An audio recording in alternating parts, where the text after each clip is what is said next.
Hello everyone. आज हम बात करेंगे एक बेहतरीन किताब की जिसका नाम है सोफीज वर्ल्ड, सोफी का संसार। और आज इसका 27वां अध्याय करेंगे। नाम है हेगल। तर्कोचित वह है जो व्यवहारिक है। देखते हैं लेखक के विचार। जॉर्ज विल्हर्न फ्रेडरिक हेगल रोमांटिसिज्म की वैध संतान थे। अल्बर्टो ने शुरू किया। हम लगभग कह सकते हैं कि जर्मनी में धीरे विकसित होती जर्मन चेतना के साथ ही उनका भी विकास हुआ। उनका जन्म 1770 में स्टुटगार्ड में हुआ था। उसने 18 वर्ष की अवस्था में ट्यूबिंगेन में धर्मशास्त्र का अध्ययन आरंभ किया। हेगल ने लगभग उन सभी विचारों को इकट्ठा करके विकसित किया जो रोमांटिक युग में उभरे थे, किंतु यह कई रोमांटिकों का, जिसमें शेलिंग भी शामिल है, बड़ा कटु आलोचक था। शेलिंग तथा अन्य रोमांटिकों ने कहा था कि जीवन का सबसे गहरा अर्थ संसार चेतना में निहित है। हेगल भी संसार चेतना शब्द का प्रयोग करता है, किंतु नए अर्थ में। जब हेगल संसार चेतना अथवा संसार तर्क की बात करता है तो उसका अभिप्राय मानव कथनों की समग्रता से होता है, क्योंकि केवल मनुष्य के पास ही चेतना या आत्मा है। इस अर्थ में वह सारे इतिहास में संसार चेतना की प्रगति की बात कर सकता है। किंतु हमें एक बात नहीं भूलनी चाहिए कि वह मानव जीवन, मानव विकास और मानव संस्कृति की ओर संकेत कर रहा है। इस प्रकार यह आत्मा बहुत कम प्रेरित हो जाती है। वह सारे इतिहास में संसार चेतना की प्रगति की बात कर सकता है, किंतु हमें एक बात नहीं भूलनी चाहिए कि वह मानव जीवन, मानव विचार और मानव संस्कृति की ओर संकेत कर रहा है। इस प्रकार वह आत्मा बहुत कम प्रेरित हो जाती है। अब यह लेटे हुए प्रतीक्षा नहीं कर रही है, चट्टानों या पेड़ों में गहरी नींद में सोई हुई बुद्धि की तरह। अब तुम याद रखो कि कांट किसी ऐसे अस्तित्व की बात करता था जिसे वह दास डीइंग एन सिंच, मतलब थिंक इन इटसेल्फ कहता था। यद्यपि उसने यह अस्वीकार किया कि मनुष्य को प्रकृति के महानतम रहस्यों का स्पष्ट संज्ञान हो सकता है। उसने स्वीकारा कि एक प्रकार का अप्राप्य सत्य भी है। हेगल ने कहा कि सत्य आत्मनिष्ठ होता है और इस प्रकार उसने मानव तर्क के ऊपर या परे किसी सत्य के अस्तित्व को नकार दिया। उसने कहा सारा ज्ञान मानवीय ज्ञान है। हेगल को यह विश्वास नहीं था कि ऐसा संभव है। उनका मानना था कि मानव ज्ञान का आधार एक पीढ़ी से दूसरी पीढ़ी तक जाते जाते बदल जाता है, इसलिए न तो शाश्वत सत्य थे और न ही समयातीत तर्क। दर्शन शास्त्र केवल इतिहास को ही एक निश्चित या स्थिर बिंदु पकड़कर रह सकता था, कि मुझे ऐसा लग रहा है कि इसे आपको और स्पष्ट करना होगा।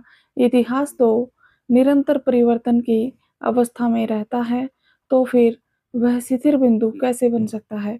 एक नदी भी निरंतर परिवर्तन की अवस्था में होती है। इसका अर्थ यह नहीं है कि आप इसकी चर्चा नहीं कर सकते, किंतु आप यह नहीं कर सकते कि घाटी में किस बिंदु पर नदी सबसे सच्चे रूप में नदी है। नहीं, क्योंकि यह पूरे मार्ग में नदी ही बनी रहती है। इसलिए हेगल के लिए इतिहास एक बहती नदी का समान है। नदी में एक निश्चित बिंदु पर छोटी से छोटी गति धारा के ऊपर की ओर होने वाली बहरों और जलपात से निर्धारित होती है, किंतु ये गतियां उन चट्टानों और नदी में उन मोथों द्वारा उन बिंदु पर भी निर्धारित होती है जहां से खड़े होकर आप इन सब को देख रहे होते हैं। मैं समझ गई, मैं सोचती हूँ, और विचारों या तर्क का इतिहास नदी के बहाव जैसा है। पुरानी परंपरा से जो विचार बहते हुए आप तक पहुँचते हैं, वे विचार उस समय उपलब्ध भौतिक परिस्थितियों, आपके चिंतन की प्रक्रिया निर्धारित करने में सहायता करते हैं। अतः आप कभी यह दावा नहीं कर सकते कि एक खास विचार हमेशा हमेशा के लिए सही है, किंतु विचार उस परिप्रेक्ष्य से सही हो सकता है जहां आप स्थित हैं। यह कहने का अभिप्राय क्या यह तो नहीं कि सभी कुछ समान रूप से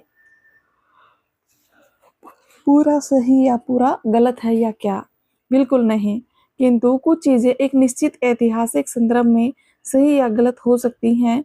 यदि आप आज दास्ता की वकालत करते हैं तो आपको बेवकूफ़ समझा जाएगा, किंतु आज से 2500 वर्ष पहले आपको बेवकूफ़ नहीं समझा गया होता। हालांकि उस समय भी कुछ प्रगतिशील आवाज़ें दास्ता के उन्मूलन के पक्ष में उठ रही थी, किंतु हम निकट से एक स्थानीय उदाहरण ले सकते हैं। 100 साल से अधिक समय नहीं हुआ होगा जब खेती के लिए कृषि योग्य भूमि प्राप्ति हेतु जंगल को जलाना अनुचित नहीं समझा जाता था, किंतु आज यह अत्यंत अनुचित है। हमारे पास ऐसे निर्णयों के लिए पूरी तरह से भिन्न-भिन्न बेहतर आधार है। अच्छा, मैं अब समझ गई। हेगल ने बताया कि जहाँ तक दार्शनिक चिंतन का प्रश्न है, वहाँ भी तर्क डायनामिक या गतिमान है।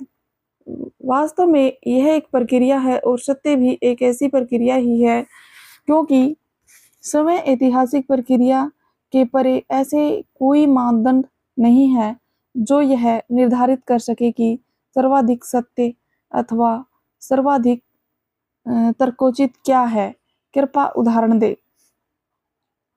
आप प्राचीन मध्य युग, पुनर्जागरण युग और प्रबोधन काल में से कोई एक विचार छांटकर यह नहीं कह सकते कि यह सही है या गलत है।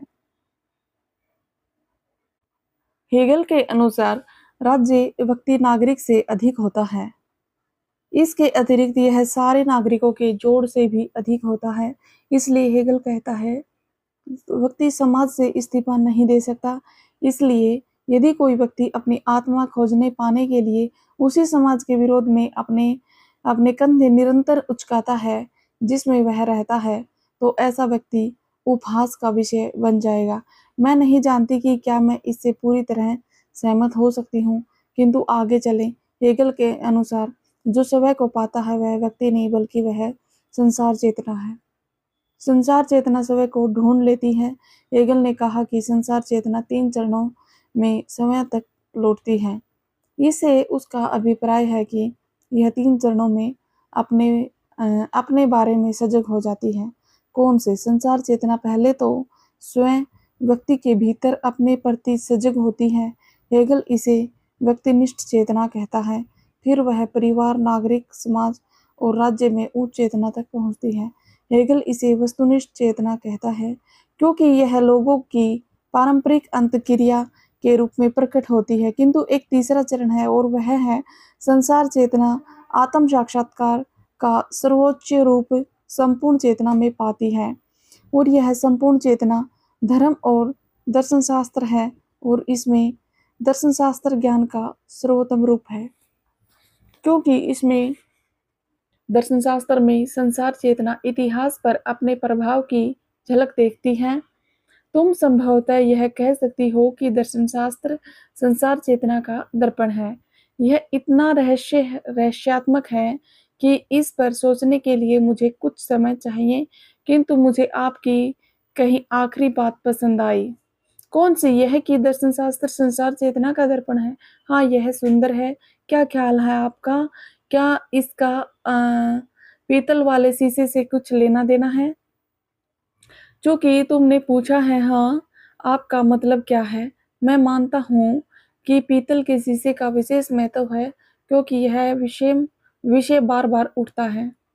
आपको मालूम होगा कि वह विशेष महत्व क्या है? नहीं, मैं नहीं जानता। मैंने केवल इतना कहा कि यदि इसका हिडले और उसके पिता के लिए विशेष महत्व न होता तो यह विषय बार बार नहीं उठता। यह महत्व क्या है तो केवल हिडले जानती है। क्या यह रोमांटिक विडंबना थी, एक होपलेस कैटास्ट्रोफी? क्यों? क्योंकि हम लोग नहीं हैं जो इन चीजों से काम ले रहे हैं। हम उन विडंबना के अभागे शिकार हैं यदि बड़ी उम्र का बच्चा कागज के एक टुकड़े पर कुछ खींचता है तो आप उस कागज से यह नहीं पूछ सकते कि यह ड्राइंग क्या दर्शाती है, आप मुझे कब कॉपी दे रहे हैं। यहाँ पे हमारा अध्याय खत्म होता है और हमारी वीडियो में अंत तक बने रहने के लिए आपका बहुत बहुत धन्यवाद। Thank you so much.